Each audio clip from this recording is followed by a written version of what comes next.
Passamos a apresentar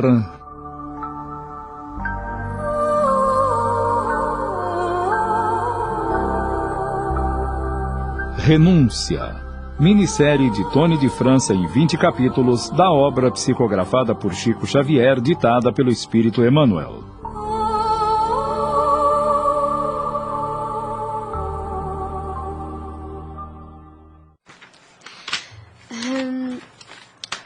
Aqui está, segunda epístola, versículo 11 do segundo capítulo. Palavra fiel é esta, que se morrermos com ele, também com ele viveremos. E todos foram unânimes em opinar que os homens apegados a Jesus no fim da vida morriam em paz, certos que o Senhor lhes abriria, além túmulo, as portas gloriosas da redenção. Mas Alcione interveio e explanou. Não há dúvidas que a esperança em Cristo sempre será um refúgio na hora da partida, mesmo para aqueles perversos que aceitam Jesus na hora derradeira, que fazem atos de fé no leito de morte. E quando estavam com saúde e mocidade, viviam entre caprichos e desregramentos. Comparemos com aqueles que viveram os mandamentos e passaram a vida fazendo o bem. Não se deve interpretar o texto evangélico ao pé da letra. Morrermos com ele nos refere à morte da criatura velha que está em todos nós. É a personalidade egoística e má que todos trazemos conosco e precisamos combater a cada dia para que possamos viver com ele. Agora sim. Tenho um modo prático de compreender os valores espirituais, aprofundando-me cada vez mais em meditação, esforço e boa vontade. Estou feliz por ouvir isso, Senhor. As palavras do Mestre estão cheias de maravilhosos socorros divinos e de mensagens do céu. Cara, senhorita, vê-se que a sua educação religiosa é bem diferente da que conhecíamos até agora. Mesmo sendo minha profissão consagrada ao ensino, jamais pude compreender a igreja como oficina de trabalho ativo e tampouco o culto doméstico como escola de preparação para o esforço terreno. Nas escolas e nos lares de Espanha, é comum esses processos de aprendizagem?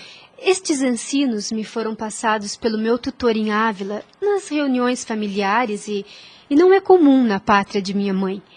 Em Castela a Velha, o padre Damiano foi 2 vezes ameaçado pelo Santo Ofício por ter chamado a atenção do povo para este sistema de estudo e exegese. Mas que absurdo! É inacreditável que a igreja mantenha tal instituição. Meu senhor, não podemos culpar a igreja. O cristianismo jamais autorizaria institutos dessa natureza. E isso se deve aos maus padres, cujo coração ainda não compreende a suprema grandeza do Cristo. Minha doce menina, onde posso encontrar-me com o padre Damiano? Na paróquia de São Jacques do Passo Alto. Meu pobre tutor está à morte. Quase todas as noites vou ter com ele e, com sua partida, perderei meu segundo pai. Ao ouvirem essa notícia, todos ficaram perplexos. Observando a tristeza e o silêncio que pairava na sala, a jovem lembrou. Agradeçamos, Deus, o socorro que nos foi enviado através da inspiração. O pão material devemos ao nosso próprio esforço, mas o alimento espiritual nos vem de Deus, que nos cumula sempre de infinitas dádivas. Na terra temos a lei de necessidade, mas só o Senhor tem a do suprimento. Encerrada a reunião familiar com uma prece de gratidão, Alcione despediu-se de todos e regressou ao lar em São Marcelo. Surpresa foi ao saber que ali estivera um portador anunciando que o velho sacerdote agonizava. Madalena, a filha e Rob tomaram um carro e às pressas se dirigiram para a residência do padre Amâncio, onde se hospedava o moribundo. Lá chegando, o agonizante pareceu reanimar-se. Rob e Alcione pediram-lhe a bênção enquanto Madalena, numa poltrona junto à cabeceira do leito, tomou-lhe a mão e, comovida, disse: Que é isso, padre? É a moléstia incurável, Madalena. Que seria de minha alma se a moléstia do peito não me ajudasse a abandonar os maus pensamentos?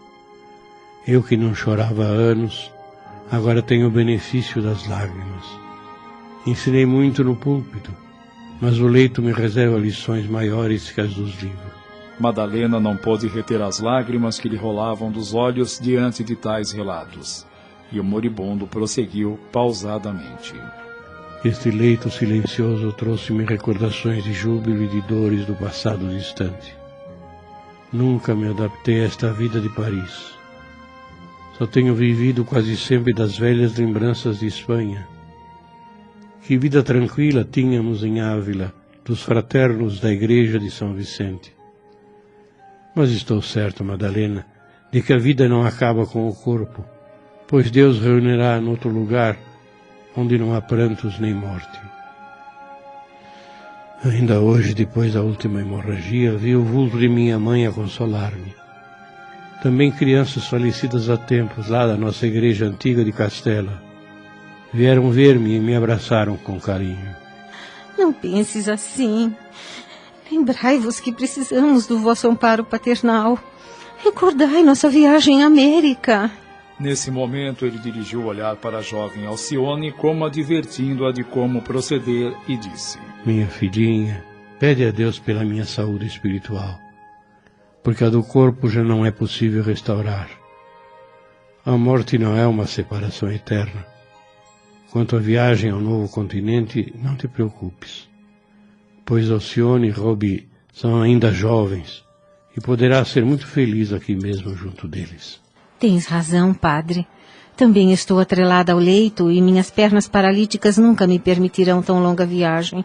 Não te lastimes, mas esteja certa de que a misericórdia divina nunca se atrasou. Quando para nós parece tardia, é que algum motivo existe que, na maioria das vezes, não compreendemos de imediato. O velho sacerdote, vendo que Madalena chorava, mudou o rumo da conversa e chamou o menino Robi e perguntou: Por que não trouxeste o violino?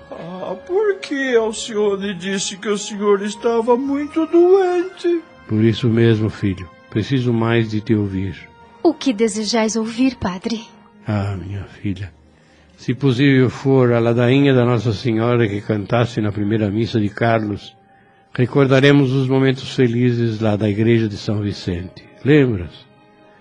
Como dos momentos no recanto da Castela. Vou pedir ao padre Amâncio agora mesmo que nos empreste o violino do coro daqui de São Jacques. Será um consolo imenso. E a voz cristalina de Alcione, tal qual a cotovia, enchia o ambiente com uma luz espiritual. Robi, ao violino, exultava de felicidade. O moribundo estava estático. Madalena tinha um lenço colado aos olhos e os padres ali presentes choravam comovidos.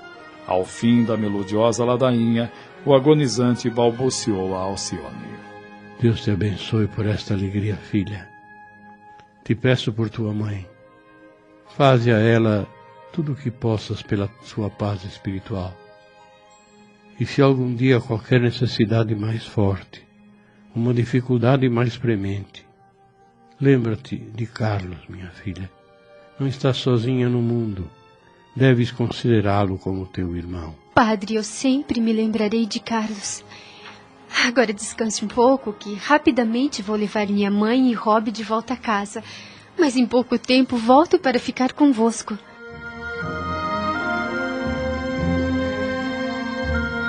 E Alcione fez o prometido, regressando muito breve para estar ao lado do velho amigo e tutor até o fim, enxugando-lhe o suor com tamanho desvelo.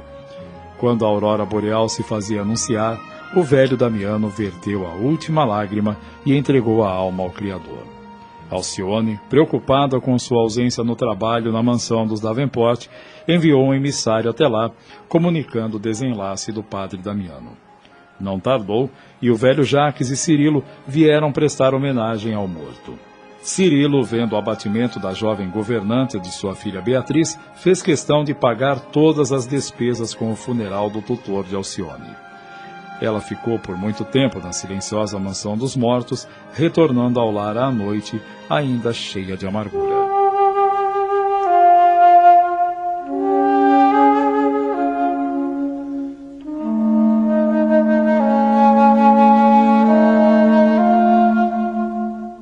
Estamos apresentando Renúncia. Voltamos a apresentar Renúncia. Após um ano da morte do padre Damiano, uma desconcertante surpresa ocorreu na casa humilde de Madalena, no bairro São Marcelo, em Paris.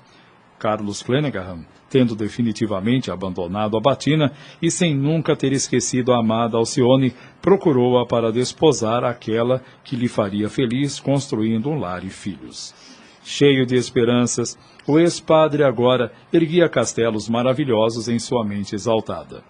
Cuidaria de Madalena como sua segunda mãe, educaria Rob nas melhores instituições e, se fosse do agrado da noiva, voltariam para Castela Velha, na Espanha, onde Madalena fora tão feliz.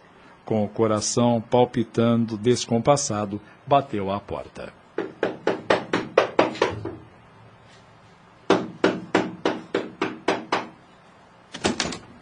Padre Carlos, que alegria rever o senhor! Me dá um abraço. Mamãe, olha quem está aqui. Que bons ventos o trazem, meu amigo. Fostes transferido para a nossa paróquia em São Marcelo? Não é bem assim. Eu renunciei aos votos sacerdotais. A senhora é conhecedora das minhas intenções para com Alcione e vim livre e desimpedido para assumir o matrimônio e sermos uma só família. Poderemos retornar à Espanha para revivermos nossos tempos mais venturosos, fixar residência nas cercanias de Ávila e morarmos numa chácara como a senhora viveu tempos atrás. O que achas? A pobre enferma, comovida com todo aquele desabafo, mas com tristeza inexplicável em seu coração de mãe, não conseguindo responder, Carlos prosseguiu. Se lhe for possível, dona Madalena, lhe peço, ajude-me neste passo importante de minha vida. Quizás até a sua saúde se recuperará. E então? Sou muito grata à tua lembrança. Quem me dera voltar à minha terra, para esperar a morte contemplando o céu da Espanha. Aqui em Paris passei as mais terríveis horas de meu destino. Na minha mocidade, aqui conheci a pobreza mais dura, a ironia e a crueldade de pessoas ingratas. Perdi meus pais e abracei pela última vez o meu esposo. E hoje, vítima da peste, encontro-me paralítica. E mais, vi morrer o vosso saudoso tio, meu querido amigo e confessor, padre Damiano. E nem sequer pude visitar seu túmulo, bem como dos meus progenitores. Não gostaria de fechar meus olhos nesta cidade, mas... como mãe, não me sinto com ânimo de induzir minha filha a casar-se. Preciso ouvi-la antes, pois ela tem sido meu anjo guardião e conselheira nos dias mais amargos. Não seria justo obrigá-la a aceitar minhas ideias. Se voltei à França, foi com o propósito de conseguir recursos para viajar para a América, mas tudo veio abaixo quando o padre Damiano apresentou os sintomas de sua doença. O ex-padre sentia-se mais esperançoso com referência às palavras maternas. Tal qual sua mãe, Madalena via chegar devagarinho o mal no seu coração. Sentia-se presa ao leito sempre numa mesma posição, o que agravava outros sintomas. Ela piorava a cada dia. Carlos, vendo-a naquele estado, acentuou filialmente. Dona Madalena, Deus há de permitir que a senhora encontre a meu lado a tranquilidade que merece. Até que minha Alcione se pronuncie, nada posso dizer em definitivo. Clenaghan e Madalena conversaram afetuosamente até que Alcione regressou ao lar. Carlos, que fazes aqui? Vieste visitar o sepulcro do padre Damiano? E Carlos lhe notificava toda a verdade. Depois de ouvir seus argumentos, Alcione arguiu. Carlos, como pudeste cometer tal desvadio? Estou comovida com essa confissão de fraqueza. Todo o dever espiritual deve ser cumprido até o fim e, no entanto, vejo que tua decisão foi em proveito próprio. E chamas isto inspiração do céu? Resolves teus problemas de natureza inferior e Negligencias o serviço divino em favor próprio. Por favor, Alcione, eu sabia que minha atitude inesperada iria desagradar muito ao teu bondoso coração. Mas o que aconteceu é humano e peço, me perdoes pelo muito que te quero e desejo. Dizes que me compreendes e serei feliz. Alcione percebeu que ele tencionava reatar os antigos laços afetivos, pois agora ele estava livre, e quase que cedeu ao primeiro impulso, mas sua consciência resistia, pois era indispensável atender a Deus acima de qualquer situação mundana, e que ainda não havia cumprido todos os deveres para pensar na sua felicidade pessoal, e disse: Carlos, não sou capaz de condenar-te por coisa alguma desta vida. Lamento o que aconteceu, mas desejo-te no caminho da fidelidade a Jesus até o fim. Perdoe-me, mas é impossível seguir-te. Mas por quê? O que poderá impedir nossa felicidade na terra? Sou assim tão desprezível? Desde que nos separamos, tenho vivido como louco. Ainda quando sacerdote, cada vez que eu levantava a hóstia consagrada, era tua imagem que eu via. A saudade e a inquietação chegaram a deixar-me de cabelos brancos. Voltemos a Castela, Alcione. Lá daremos à tua mãezinha uma vida tranquila e feliz. Tudo o que ouvia ecoava em seus ouvidos como a doce harmonia de uma felicidade inatingível. Pensou em sua mãe, no palacete da Cité, onde seu pai não era menos doente da alma. Recordou-se das transformações de Suzane e de Beatriz e do carinho do velho Jacques. E em meio a um aperto e sufoco no coração, esclareceu pausadamente: Não posso, Carlos. A felicidade tem base quando o dever é cumprido e eu ainda não terminei minha tarefa de filha. Como queres que eu assuma novas obrigações? Então, queres dizer que ainda não concluí minhas tarefas como padre? E que desejo partir para novas obrigações? É isso? Que não terminaste o serviço começado é inegável. E isso já entendi. Somos duas criaturas para as quais foi reservada uma aventura imortal, sob a condição de executarem certas tarefas.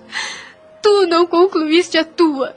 E toda vez que fugimos ao desígnio de Deus, erramos no labirinto da amargura e da indecisão. Não te doerá o coração se me desviares aos deveres que o Pai me destinou?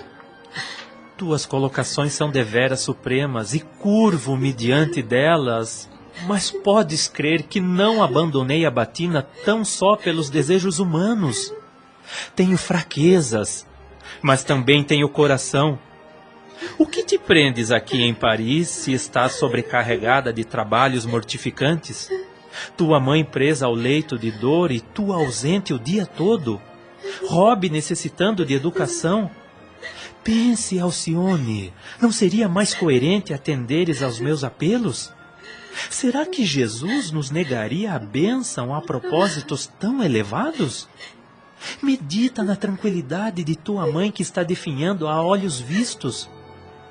Será que nenhum dos meus argumentos te poderá convencer? Tua humildade me comove, Carlos. Tu jamais poderás entender a intensidade da minha angústia. Se Jesus me conduziu até Paris, era porque tinha uma finalidade.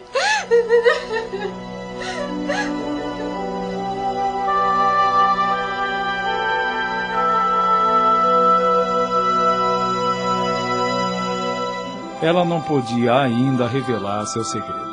Agora que ela foi conduzida à casa do seu pai, mesmo sendo sua serva, foi por obra divina. Lembrou-se das últimas palavras do querido padre Damiano, que lhe recomendara procurar o auxílio de Clenaghan nas horas mais difíceis. Mas, enxugando as lágrimas e resoluta, reafirmou: Não, Carlos, não posso. Agora não me é possível deixar Paris. Ah, compreendo agora. Não podes deixar Paris, é claro. As atrações parisienses modificam as pessoas. E em Ávila não seria a mesma coisa, não é mesmo? Carlos, tuas colocações me entristecem profundamente. Mas a verdade nua e crua morre no meu coração. Lamento que fazes tal juízo a meu respeito. Mas ouça, Carlos. Quando eu houver cumprido meus deveres, quando minha consciência permitir que eu pense em mim, quando me sentir livre, podes crer que irei procurar-te onde estiveres. Mamãe e eu somos eternamente gratos a ti. Tenho a impressão que ela está atada às promessas de alguém. Suas palavras, quando me sentir livre, soaram como punhaladas na minha alma. Ah, mas eu vou descobrir.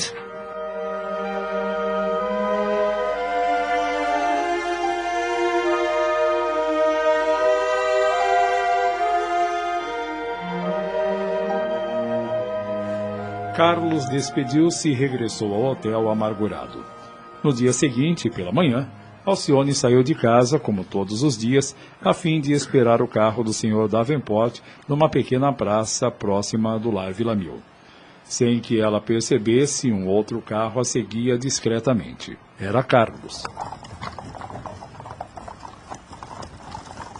Por que motivo o carro não a esperava em frente à sua casa? A carruagem é garbosa para conduzir uma humilde jovem.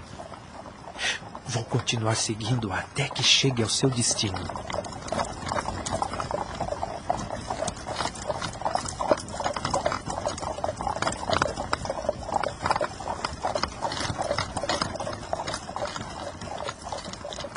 Chegou.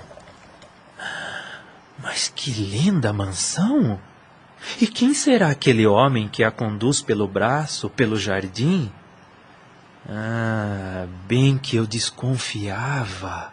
Agora está claro que Alcione já não é mais aquela meiga criança que conheci em Ávila, por quem senti tamanha afeição. Cocheiro, leve-me de volta ao burgo de São Marcelo. Preciso despedir-me de Madalena.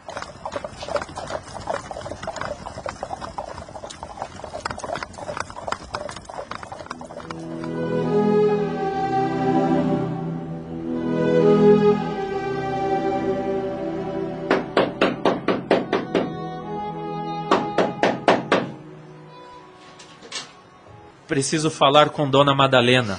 Quer entrar, por favor. Não esperava tão depressa. Aconteceu alguma coisa? Não vim com a intenção de demorar-me. É que parto para o Havre ainda hoje, pois amigos lá me esperam. Ah, mas que pena. Alcione vai sentir muito a tua partida súbita. Pode ser que não. Vejo-a satisfeita e isso me consola o espírito. Muito desejava eu reconduzi-las à nossa terra, mas reconheço que não é mais possível. Tenho desejado sair de Paris, mas minha filha discorda.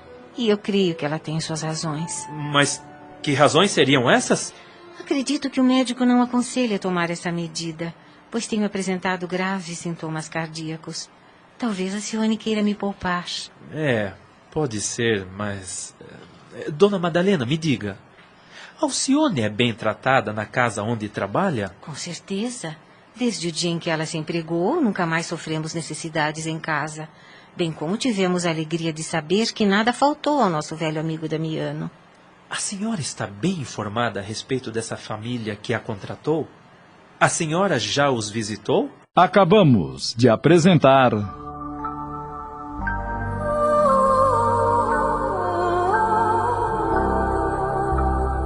Renúncia. Minissérie de Tony de França em 20 capítulos da obra psicografada por Chico Xavier, ditada pelo Espírito Emmanuel.